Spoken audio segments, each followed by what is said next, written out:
If ever an escape could be called miraculous, this must be it. A Polish airliner flying to Warsaw from New York crash lands with its wheels up.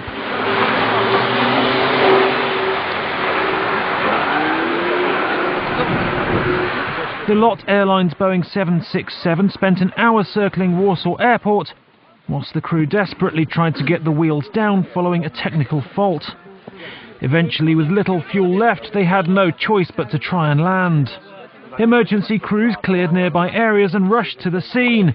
Incredibly, no one was hurt in the crash. A very lucky escape.